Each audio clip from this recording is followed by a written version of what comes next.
Look, guys, I get it. Richmond isn't what it used to be when I was a little kid, and I get it. The day races in general have been awful showing since they switched full times in the mid to late 2010s.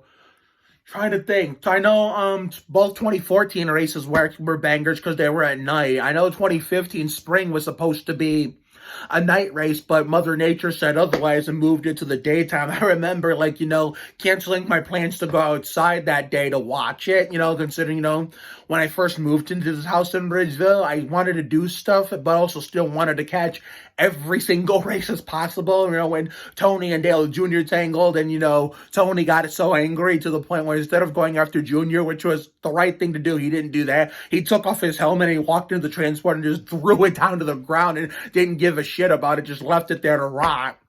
And then, of course, 2016, we had Carl Edwards, Joe Gibbs versus Joe Gibbs, Edwards moved Rowdy out of the way and then turned forward in the last lap to win, which was already moved. It was moved to a day race, for temporary purposes at the time.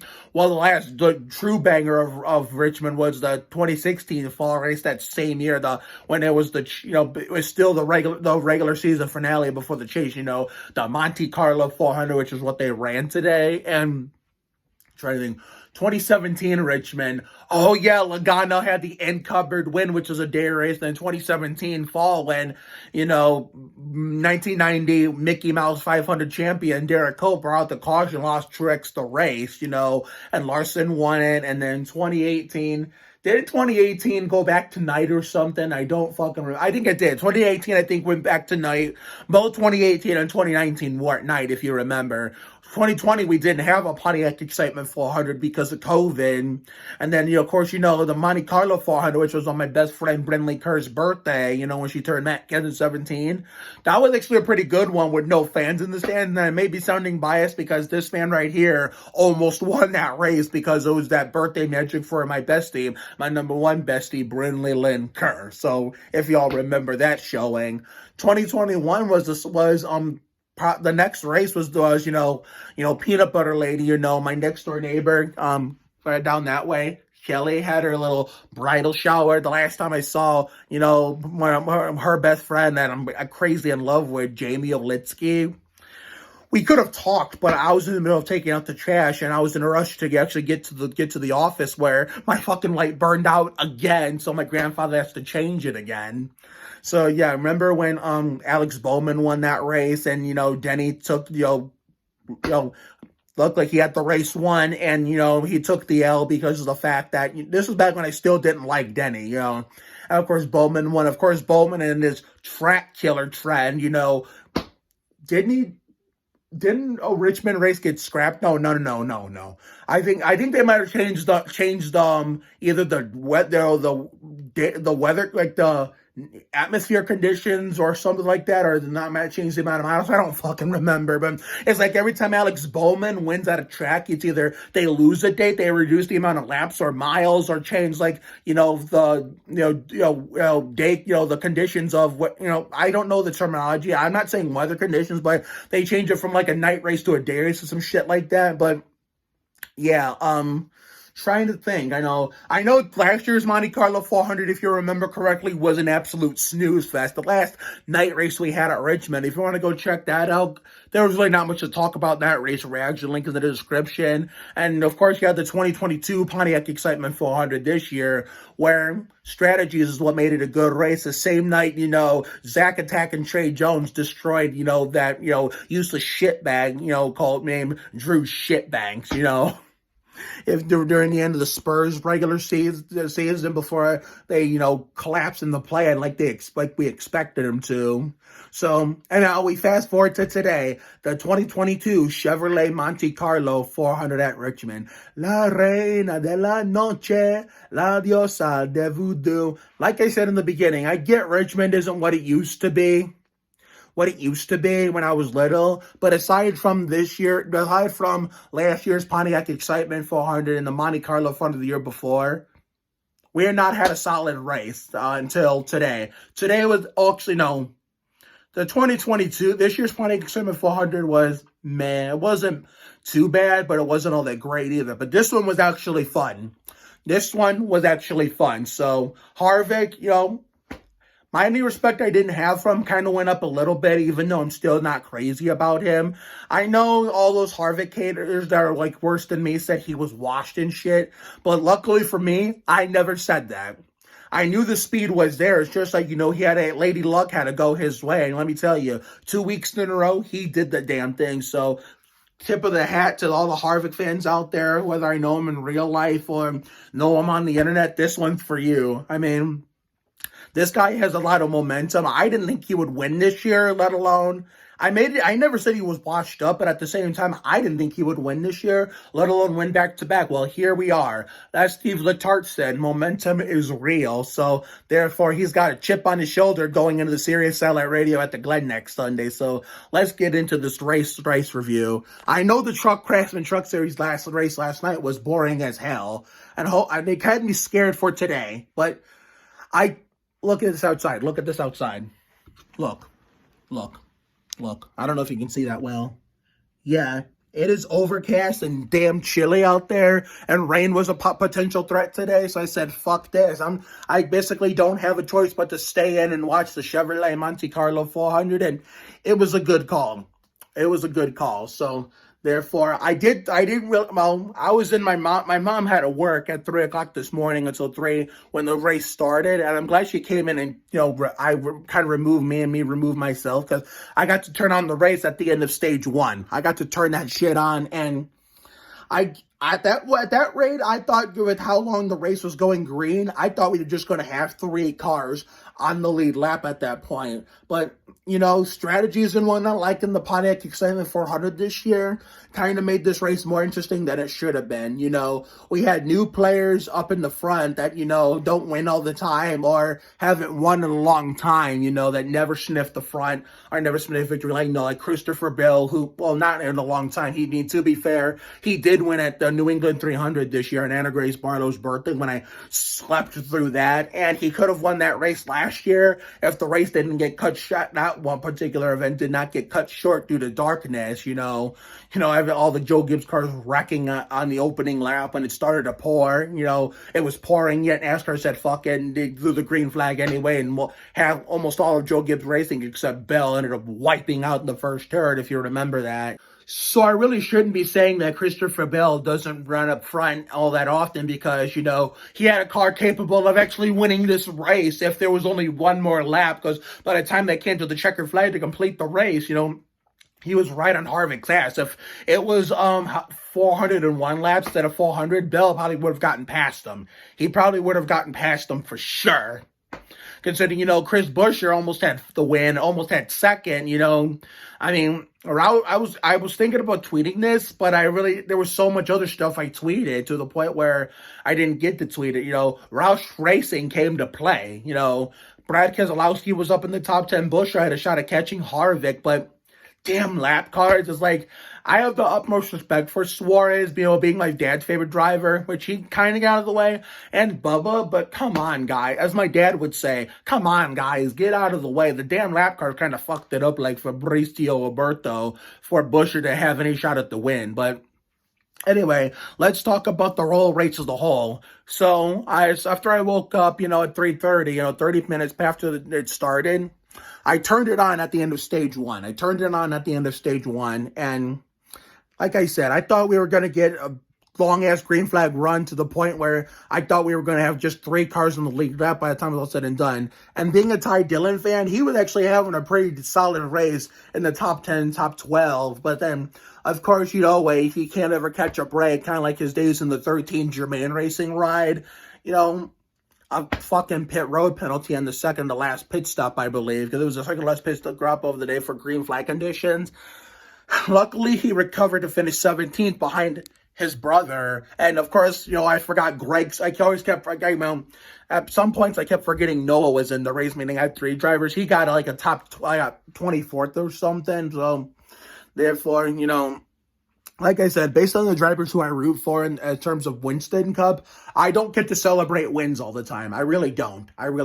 But That, considering, ever since Dale Sr. died, it's like I've always had a tendency to root for the underdogs, whether they're they're for their older guys or young guns, Cal Petty or, news prospect that, who are originated in different racing leagues that come to give NASCAR a shot, no matter how good or bad they are, being Montoya. Now we go for the younger guys, even though Austin and Ty aren't all that young anymore, especially Austin. But Noah is coming up to the Petties, in this ride to replace Ty next year.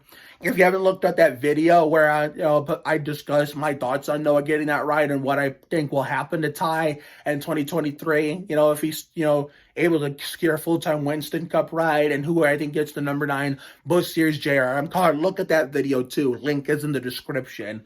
But all in all, I mean, just like this year's Pine Lake Excitement 400 and the Monte Carlo, this race in 2020, the Monte Carlo 400, today, I once again proved that, in order to have a good race, it's not always just about, 20 cautions, a dozen wrecks, and like an upset winner, let alone an interesting winner in general to have a good race. I get why some people said that, Facebook and Twitter said it was an awful showing today, considering, one person on Twitter said Richmond needs to go back to night races to make it more fun, which I kind of agree. I mean, it's more intense, but at the same time, I don't know if that would fix the problem. That's the thing. And, some guy said, he stopped caring if he so slept in on Sundays and, missed the whole race. I've gotten to that level too, but only difference is, I wouldn't have had a choice if I was getting up early. With it being chilly out there and half my friend group from Sandy Ridge at the Corn Fest, what the fuck else is to do? Might as well go to the office and watch, watch NASCAR, And again, my light burned out again, so my grandfather I have to have my grandfather change it again. Well, either sometime today before he goes to bed or when I'm at work tomorrow when I'm not here. So, therefore, man, it's been a long week. It just goes to show you it's been a long weekend, with the Corn Fest, doing nothing yesterday, considering there was really nothing to do yesterday with me not having a ride. And, but overall, we saw a lot of action-packed racing. I noticed the trend and pattern that kept developing from the Pine Lake Excitement 400 this year. Usually, stage 1 and 2 was all quiet, all peace and quiet. But remember how at the beginning of stage 3 in the Pine Lake Excitement 400, there was like a couple crashes to open it up, and they were clean and green the rest of the way. That's exactly what happened today. We had that crash in turn 4 with Chastain, Kyle Busch, Ty getting a piece of it, and a few of those guys. And then I think Christopher Bell, who finished second, I might add, all before that he was around backwards on the apron in turn 4 after, it was like, playing NASCAR 06 or even NASCAR 2005, get on the apron and you lose traction and spin out. Except it was a NASCAR 2005 kind of, apron spin, not like 06 where you get on the apron and you stay there for a little too long. You just do a 720 tornado and torpedo, like, in front, like up in front of the whole field, or sometimes into the fucking catch fence, which is why we say good thing it's just a video game, because if it happened for real, that would be a fatal accident, even no matter how safe the cars are, how good the safety is in NASCAR in general. But wow, and it's I've rekindled a lot of friendships with all the Harvick fans this year, all the Larson fans the past couple of years. It's nice to repair some friendships I've damaged on social media over the years, because I didn't like certain people's drivers, you really can't be bitter at someone forever, and you can't and I'm not one to hold grudges like that. I'm really not. It's the same for if you get salty at someone just because they don't like your driver. That's the same thing. You really can't be, salty at them forever. You can't be bitter forever, and you shouldn't be really the person to hold grudges like that. And, or past online beef in general, whether, debates about not liking certain people's drivers or people not liking your driver. This is a life lesson from Living La Vida Lab Rats, all courtesy of Hal Sparks and Jeremy Kent Jackson as the Davenport brothers, Donald and Douglas. Everyone deserves a second chance, and look at all the second chances I've been giving all these people that I've damaged friendships with. look at that. It's getting back to normal. I mean, we're working our way up, because Vince Brett just, replied to me, I'm going to read his tweet after I'm done recording this. But and also another life lesson we've learned over the years, especially during the early stages of COVID, when Alex Trebek was fighting his cancer battle before he passed away. Nothing is ever a straight, full forward affair, meaning it doesn't happen overnight. We're getting closer. We're getting much, much closer. So, therefore, I applaud all the Harvick fans for a job, having all this momentum the last 2 weeks. I got to witness his breaking his winless streak at MIS last week for the Sirius Satellite Radio 400, and now on TV this week, even though I tuned in at the end of stage 1, we saw a decent Richmond race, and we got to see Harvick go back-to-back and do the unthinkable for 2022 standards. Kudos to Ty and Austin getting top 15, top 20, top 20. One pin is P16, one pin is P17. So, we all make mistakes. I mean, sometimes, it's the heat of the moment when social media wars happen. And then, a year or 2 or 3 later, you kind of rekindle your friendship and talk it out like real men and women and boys and girls, which is exactly what what real men, real women, real boys and girls should always do. And it's not just, social media, even in person too. So overall, a good, Monte Carlo 400. It wasn't the best, but it was also pretty damn good. It was pretty damn good. And, is there anything else to talk about from this race? I mean, I totally understand why some people don't like Richmond, considering they're correct. They're on the right track. It hasn't been like a good, fun track since, the 2016 Monte Carlo 400, as I said many times, but we've had some good races in between 2016 Monte Carlo 400 and today. I mean, not bangers, but at least they've been kind of good. So for at least, good races and decent races, if we can't have bangers, I mean, at least good and decent races are better than like Snoozefest, like last year's Monte Carlo 400. But anyway, we got to get out of here. So we have our counselor Bostwick tomorrow. So I don't know. I mean, I got to check with Abby to see, not Queen of Tearing Shit Up, Fireball Man daughter, but further in turn 2, we have to figure out what we're going to do with our horse game tomorrow for an episode of Gragson Isudor, which is going to be our 5th installment, probably be our last installment of the summer so far, considering we have very little time left in the summer. Season 2 of Fun in the Sun before we shift gears back to Adventures in Autumn for Season 2 when school starts up again, and, I start my new job at ViaQuest, So therefore, we have, but we're going to work on that tomorrow.